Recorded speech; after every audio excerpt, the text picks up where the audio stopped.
আমি যাকে ভোট দেবো সে জিতুক কি না জিতুক সেটা আমার বিষয় না, সে জিতবে কি জিতবে না এটা আমার বিষয় না। আমার দায়িত্ব আমার সিদ্ধান্তটা সঠিক জায়গায় দেওয়া, বাকি আল্লাহ দেখবে। আল্লাহ যদি তারে সুযোগ না দেন সেটা আমাদের অযোগ্যতার কারণে আল্লাহ দেন না, কিন্তু আমার দায়িত্ব আমি সঠিকভাবে পালন করতে হবে। আল্লাহ আমাদেরকে তৌফিক দান করুন। কি দেখে ভোট দিবেন না, আমাদের দেশে মানুষ তো কাউকে দেখে ভোট দেয়, তাই না? ভোট দেওয়ার ক্ষেত্রে আমাদের লক্ষ্য করা উচিত কাকে ভোট দিলে এই লোকটা প্রার্থী হিসাবে যোগ্য এবং সৎ, তাকে ভোট দিলে সৎ এবং যোগ্য প্রার্থীকে ভোট দেওয়া হবে। এটা আপনার বিবেককে আপনি জিজ্ঞাসা করবেন। আপনি যদি সঠিকটা উদ্ধার করার চেষ্টা করেন, এরপর দেখলেন যে না আপনি আসলে যেটাকে সঠিক মনে করছেন এটা সঠিক হয় নাই, লোকটা রাইট পারসন না, তাহলে আল্লাহর কাছে আপনার দায় নেই। কিন্তু আপনার চেষ্টা করতে হবে যে কয়জন আছে এর মধ্যে সবচেয়ে ভালো যোগ্য মানুষটাকে, সে জিতবে কি জিতবে না এটা আপনার দেখার বিষয়। আমাদের দেশে বেশিরভাগ মানুষ এই জায়গাটায় এসে ভুল করে, মনে করে যে তার ভোট দেওয়ার লাভ কি, ভোটগুলো তো নষ্ট হবে। ভোট নষ্ট হয় না। একটা ভালো মানুষ যদি অল্প কয়েকটা ভোটও পায় তাহলে সে এটার উপর ভিত্তি করে সামনে আর কয়েকটা পাবে, তারপর আবার আরো কয়েকটা পাবে। কিন্তু আপনি যদি ভোট দেওয়ার এই রাস্তাটা বন্ধ করেন অথবা তাকে সে কম ভোট পাবে এই চিন্তা করে আরেকজনকে ভোট দেন, তাহলে কি হবে? এই চান্সে খারাপ মানুষগুলো তাদের খারাপের রাজত্ব আরো বেশি করে করতে পারবে। কেউ জিতুক সেটা আপনি চাইতে পারেন, কিন্তু জিতানো আপনার দায়িত্ব না। আল্লাহর কাছে দায়িত্ব হলো আপনার কাছে মতামত চাওয়া হয়েছে, আপনি মত দেওয়ার সময় সবচেয়ে ভালো উপযুক্ত ব্যক্তির পক্ষে মত আপনি দিবেন, বাস এটা হলো আপনার কাজ। যে লোককে ভোট দিলে আপনার ইমান, আমল, ইসলামের স্বার্থ, মুসলিম উম্মার স্বার্থ সংরক্ষিত হবে, আপনি বিশ্বাস করেন। যাকে ভোট দিলে দেশের সার্বিক উন্নতি হবে, চুরি ডাকাতি হবে না, দুর্নীতি 2 নম্বরই হবে না, যে কারণে আমাদের দেশ পিছিয়ে আছে। পৃথিবীর বহু দেশের তলানিতে আমরা পড়ে আছি। যাকে ভোট দিলে আমরা সেখান থেকে উঠার রাস্তা পাবো, তাকে আপনাকে ভোট দিতে হবে। এক্ষেত্রে বায়াসনেসের ঊর্ধ্বে উঠা, এই ক্ষেত্রে আপনার গোষ্ঠীগত, বংশগত, পরিচয়গত এই সমস্ত বিষয়গুলোর ঊর্ধ্বে উঠা, সামান্য একটু স্বার্থের জন্য, একটু টাকা পয়সার লোভে আমরা আজকাল অনেক সময় ভোট দিয়ে দিই, সেটা যেন না হয়। আল্লাহর কাছে অনেক বড় একটা জবাবদিহিতার জায়গা। নবীজি বলেছেন ইজা উসতিতাল আমরু ইলা গায়রি আহলিহি ফান্তাজিরিস সাআ, অযোগ্য মানুষকে যখন কোনো জায়গায় বসানো হবে, অপাত্রে যদি মানুষ তার মতামত দেয় বা কোনো অযোগ্য মানুষকে যদি কোনো যোগ্য মানুষের চেয়ারে বসানো হয়, তাহলে কিয়ামতের অপেক্ষা করবা তোমরা। এটা কিয়ামতের আলামত। এই আলামত এখন চলে আসছে না, আসছে না? অতএব আমাদেরকে এখানে দায়িত্বশীলতার পরিচয় দিতে হবে। আল্লাহ বলেছেন ইন্নাল্লাহা ইয়ামুরুকুম আন তুআদ্দুল আমানাতি ইলা আহলিহা, আল্লাহ তাআলা তোমাদের নির্দেশ করেছেন আমানত যথাস্থানে পৌঁছাও, অপাত্রে যেন আমানত না যায়।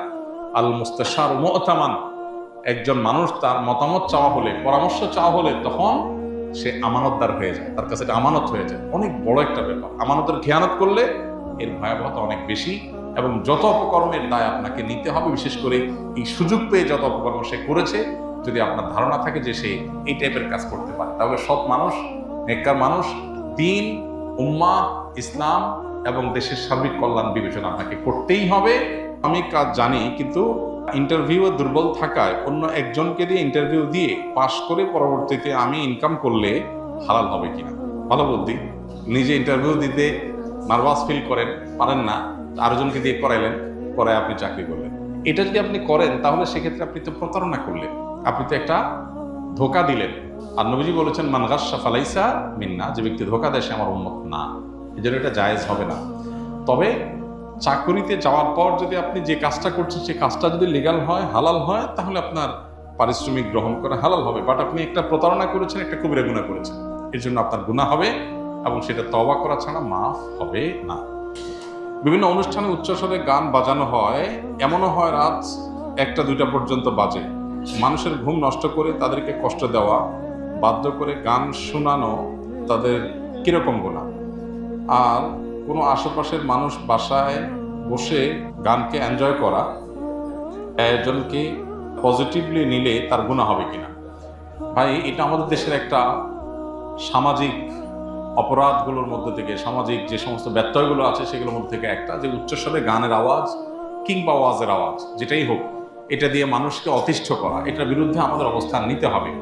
ওয়াজ মাহফিলগুলোর সাথে যারা জড়িত আছেন তারা মেহেরবানি করে চেষ্টা করবেন যে কোনোভাবে ওয়াজ মাহফিলের নামে যেন উচ্চস্বরে গানের আওয়াজ না হয় এবং আশপাশের মানুষের জন্য অসুবিধা না হয়। এই জিনিসটা আমাদের খেয়াল রাখতে হবে। একই সাথে আমাদেরকে মনে রাখতে হবে যে এই যে গান বাজনা যারা করছে বেশিরভাগ তরুণরা এটার সাথে জড়িত, মানে তরুণরাই সাধারণত আয়োজনগুলো করে, সেজন্য বলা। এই জন্য তরুণদেরকে সিদ্ধান্ত নিতে হবে যে আমি আনন্দ করব, এই আনন্দটা আরেকজনের কষ্টের কারণ হবে, আরেকজনের পেরেশানির কারণ হবে, এটা তো হতে পারে না। তো এই জন্য একজন ইমানদার হিসাবে আমাদের উচিত না কাউকে কষ্ট দেওয়া। নবী করিম সাল্লাল্লাহু আলাইহি সাল্লামের মসজিদে এক লোক জোরে তেলাওয়াত করেছেন, নবীজি বলেছেন তুমি কোনো বধিরকে শোনাচ্ছ না, যে আল্লাহকে শোনাচ্ছেন তিনি সব শুনতে পান, অর্থাৎ উচ্চস্বরে পড়িও না আরেকজন ডিস্টার্ব হয়।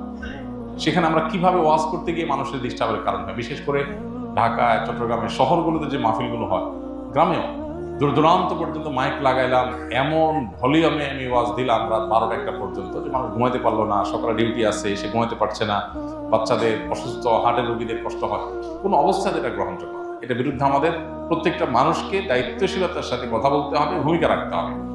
আর এই বিনোদনের নামে, গান বাজনার নামে যে অত্যাচার, ওয়াজ তো যাক শীতকালে হয়, তাও গ্রামে হলে পুরো গ্রামের মানুষ ওয়াজ শোনার জন্য প্রস্তুত থাকে, কিন্তু গান বাজনা তো নির্দিষ্ট একটা গ্রুপ অফ পিপল শুধুমাত্র শুনে, আর বেশিরভাগ মানুষ অতিষ্ঠ হয় এবং বছর জুড়ে হয়, এটা কোনো শীত আর গরম নাই। তো এই জন্য এই জুলুমটার বিরুদ্ধে আমাদের কথা বলা উচিত। শব্দ সন্ত্রাস বা শব্দ দিয়ে মানুষকে অতিষ্ঠ করা, এটা কোনো সভ্য সমাজে গ্রহণযোগ্য না, মুসলমান হিসাবে তো মোটেই না। আমাদের সমাজে অনেক অনাচারের বিরুদ্ধে সমাজের মানুষ সচেতন, কিন্তু এই অনাচারের বিরুদ্ধে সেরকম সচেতনতা নাই। কোথাও যদি এরকম অন্যায় হয়, এলাকাবাসী একত্রিত হয়ে সুন্দর করে আয়োজকদেরকে যা বুঝান, কাউন্সিলিং করেন যে ভাই তোমরা যে কাজ করছো এটা অন্যের কষ্টের কারণ হচ্ছে। আল্লাহ তাআলা আমাদেরকে অনাচার থেকে বের হয়ে আসার তৌফিক দান করুন।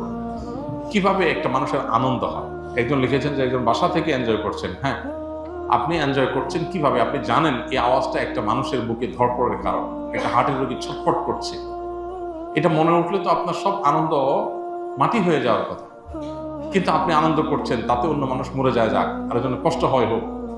যে ব্যক্তি হারাম হিসাবে গান শোনা থেকে বেঁচে থাকতে চায়, যে ইমানদার এটা থেকে নিজেকে রক্ষা করতে চায়, তার জন্য গানের আওয়াজ হাতুড়ি দিয়ে আঘাতের মতো, সেটা শুনতে চায় না, আপনি জোর করে তাকে শোনাচ্ছেন। তো এই জুলুম কোনো বিবেকবান মানুষ করতে পারে না। এই জুলুম বোঝার জন্য মুসলমান হওয়ার দরকার নাই, বিবেকবান হলেই যথেষ্ট।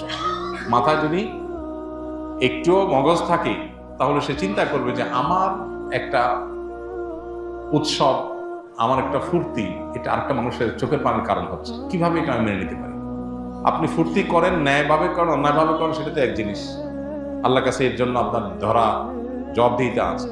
কিন্তু আরেকটা মানুষ ছটফট করছে, আরেকটা মানুষের কষ্ট হচ্ছে, আমি সেটা করতেছি। কোনো সভ্য সমাজ এটা হতে পারে না, কিন্তু আমাদের সমাজে অহরহ এই জিনিসগুলো হচ্ছে। বিবাহ বিনোদনকে কেন্দ্র করে, আকিকা অনুষ্ঠানকে কেন্দ্র করে, রাতিবাস নাইটকে কেন্দ্র করে, বিভিন্ন বিষয়কে কেন্দ্র করে দেখা যায় এই হাই ভলিউমে গান শোনার কালচার আমাদের দেশে আছে। মাহফিল তো একটা বিশেষ জায়গায় হয়, আর এগুলো দেখা যায় ঘরে ঘরে হয়। যুবকরা আস্তে আস্তে গান শুনলে তাদের ভেতরকার শয়তানি চিন্তাটা সেভাবে জেগে ওঠে না, যেন ফুল ভলিউম দেওয়া লাগে যাতে শয়তান ফুললি অ্যাক্টিভ হয়ে যায়। আল্লাহ তাআলা আমাদেরকে হেদায়েত দান করুন। তরুণদেরকে এগুলোর বিরুদ্ধে দাঁড়াতে হবে এবং সমাজে এই অনাচারগুলো এগুলো রোধ করার জন্য তরুণদেরকে এলাকাতে সংগঠিত হয়ে কাজ করতে হবে ইনশাআল্লাহ তাআলা। আস-সুন্নাহ ফাউন্ডেশন, উম্মার স্বার্থে সুন্নাহর সাথে।